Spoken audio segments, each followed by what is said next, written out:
The last person to propose a natural cure against cancer is Tullio Simoncini, an Italian oncologist who finds himself in the middle of a storm after having declared that the origin of cancer is not genetic, but it is due to the aggression of a fungus called Candida albicans.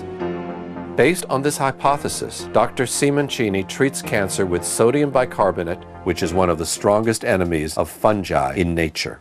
How does a fungus get in the body? Where do you think this all starts from years of research? There is an endemy, a big epidemic pollution because the fungus is undervalued. But it is undervalued because it is not understood.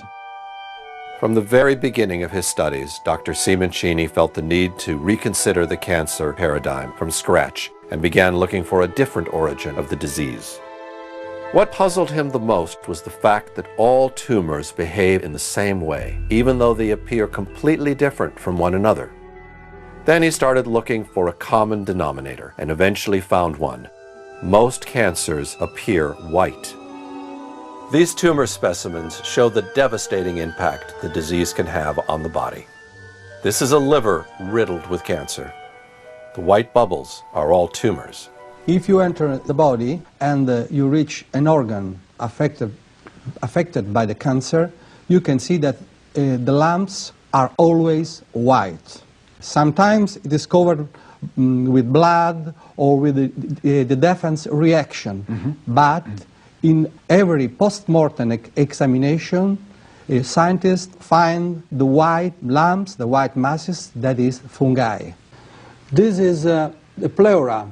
We entered with the camera and look, the pleura should be red, but you can see all the lumps, all the cancer that is white. This is the heartbeat. This is a bronchial cancer. Look, we went into the bronchia. Look, they are white. And then in the colon cancer, this is red because there is a little bit blood. I washed it up.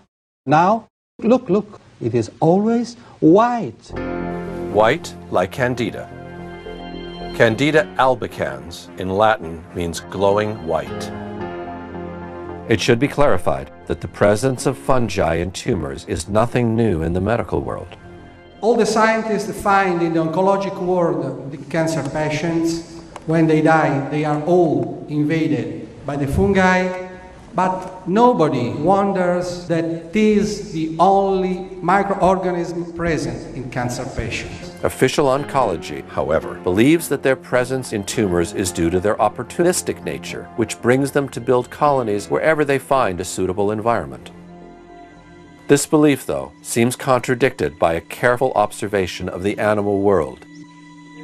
Spores from a parasitic fungus called cordyceps have infiltrated this ant's body and mind. As soon as she is discovered by the workers, the ant is taken away and dumped far away from the colony. It seems extreme, but this is the reason why. After a while, the fruiting body of the cordyceps erupts from the ant's head.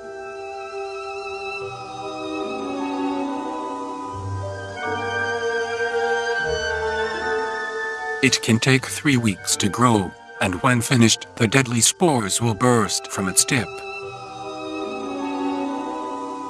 Then, any ant in the vicinity will be in serious risk of death. The fungus is so virulent, it can wipe out whole colonies of ants. And it's not just ants that fall victims to this killer. In this case, it was the fungus that caused the ant's death, not the death of the ant to invite the presence of the fungus.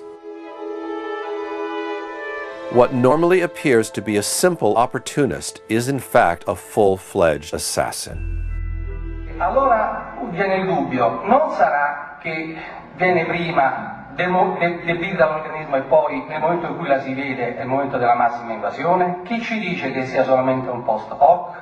Il fatto che ci sia è un dato di fatto, il fatto che sia un post hoc è un'interpretazione. Not all infections are bacteria. There are also the fungi. Viruses, smaller. Fungi, bigger. And fungi are the connecting point from the microorganism and the animals.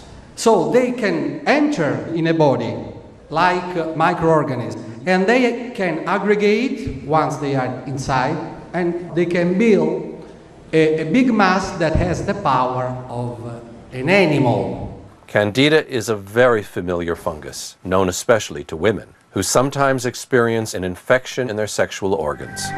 The vagina is a muscular canal that leads from the outside of the body to the uterus. The warmth and moisture of this canal create a perfect environment for microorganisms to breed. For example, bacteria called lactobacilli, which are naturally present in the vagina, coexist with a yeast fungus called Candida albicans. Normally, the lactobacilli create an acidic environment that keeps the natural yeast population in balance. However, when conditions within the vagina change that either decrease the numbers of lactobacilli or decrease the acidity, these yeast fungi begin to multiply. Normally, the immune system keeps the fungi under control and doesn't allow them to establish colonies in your body. This white cell spots a fungus in the bloodstream, attacks it, and destroys it.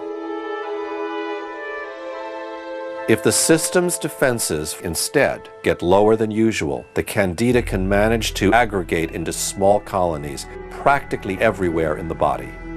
Il momento in cui un fungo entra dentro il tessuto, la parte interna dell'organismo, si chiama la candidosi intima, evoca una reazione di tipo immunitario cellulare che porta alla formazione del tumore. Il tumore, secondo me, sarebbe quindi l'insieme dell'invasione fungina più la reazione cellulare che l'organismo mette in campo. Far from being a wild, uncontrolled cellular replication, according to Simoncini, the growth of a tumor is a lucid and desperate reaction from the organism in an extreme attempt to reject the intruder. By the same token, Dr. Simoncini believes that metastases are not cancerous cells that leave the primary tumor to go start a new one somewhere else, but small groups of fungi belonging to the primary tumor that fall into the bloodstream during biopsies or during a regular surgical operation. These runaway fungi settle in a new environment and prepare to take advantage of a weakened organism to establish their new colony. Once this propagation has started, it becomes necessary to restore the immune system to its maximum potency as soon as possible. If the patient is given chemotherapy instead, this only accelerates the destruction of his natural defenses, as the drug kills indiscriminately cancerous and healthy cells. While possibly prolonging the survival by a few months, chemotherapy makes it impossible for the organism to recover its defense capabilities, making it bound to succumb, sooner or later, to the multiplying fungal attacks. In order to test his theory, Dr. Simoncini began treating cancer with sodium bicarbonate. Sodium bicarbonate is the strongest substance against fungi. They cannot adapt to a salt because it is not a complex substance.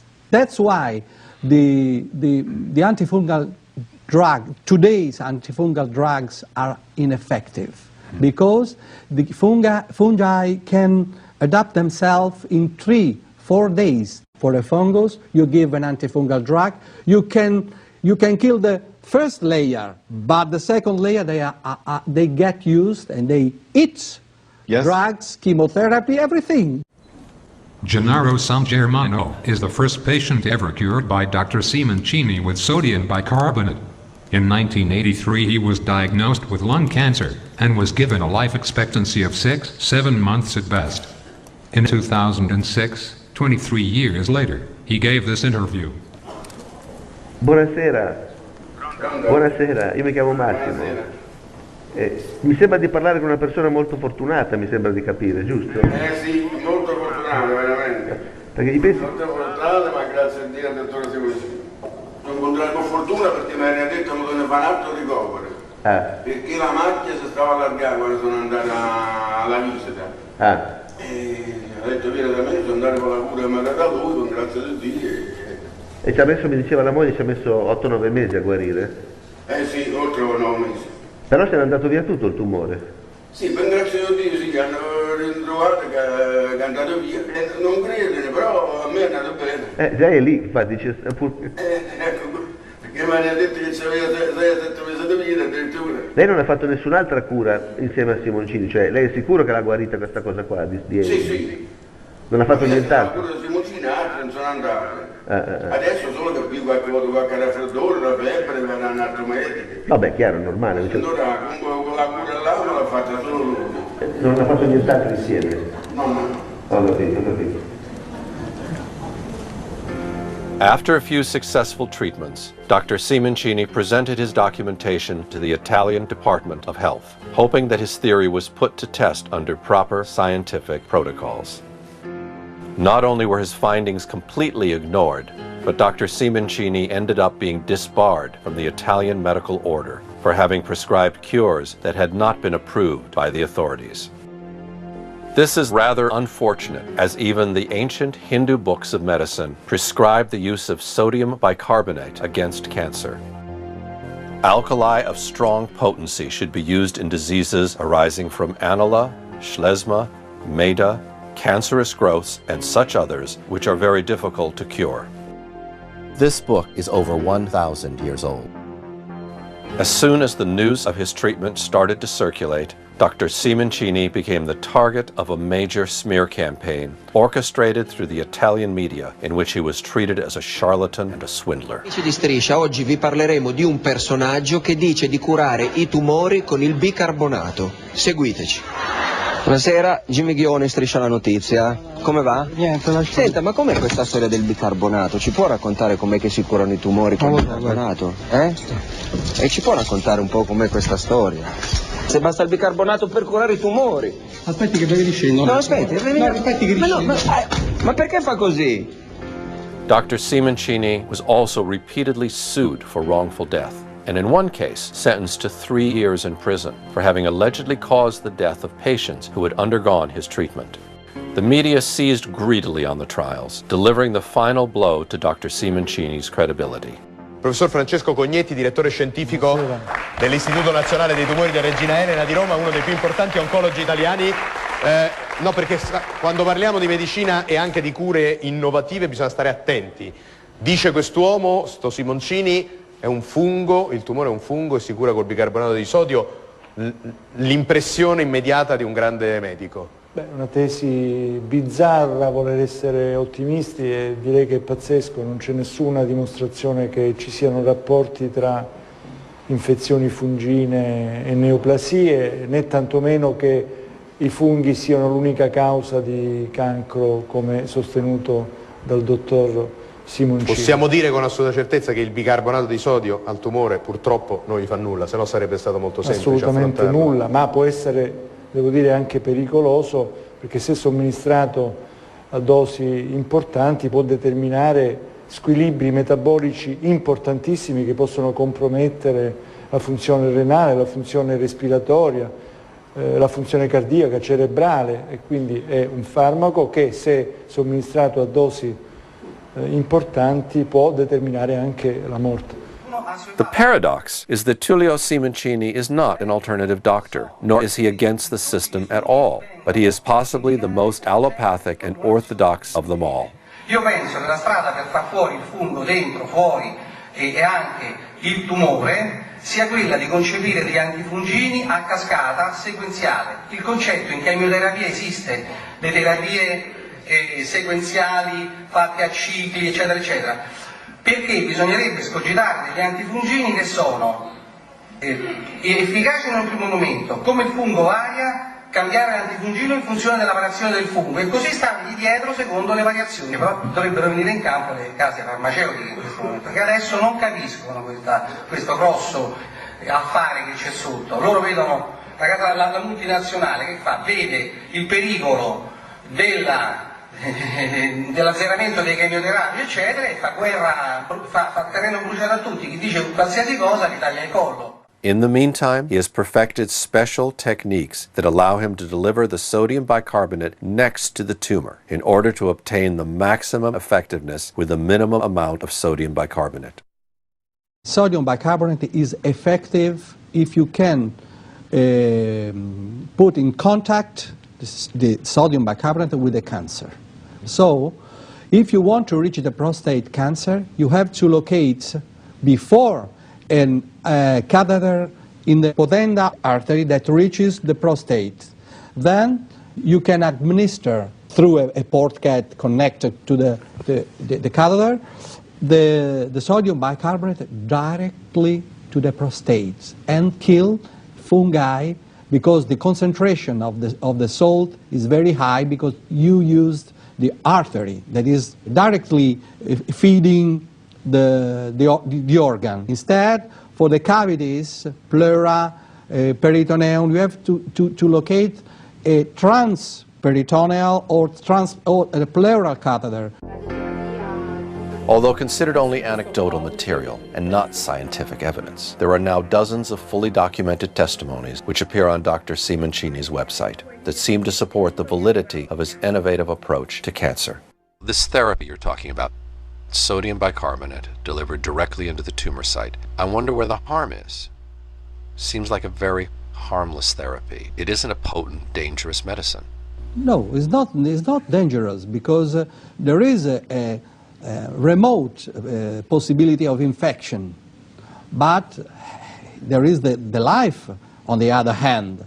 And then there are some type of cancer. Breast cancer doesn't need of the catheter. Bladder cancer, brain cancer, breast and bladder cancer with the sodium bicarbonate can heal in 99% without surgery, without chemotherapy, without radiotherapy, and let the organs there. Dr. Simoncini believes that also skin cancers are caused by a fungus and treats them with regular iodine tincture. In some cases, patients have reported even the nastiest melanomas to fall off within weeks, like simple scabs. And the cancer is gone? Totally gone. For the first time, I feel like I got my life back again. Not every cancer, however, can be treated with the same effectiveness. Bone cancers, for example, receive hardly any blood at all and are very difficult to reach with the proper amount of sodium bicarbonate. Different techniques, in some cases, can be applied.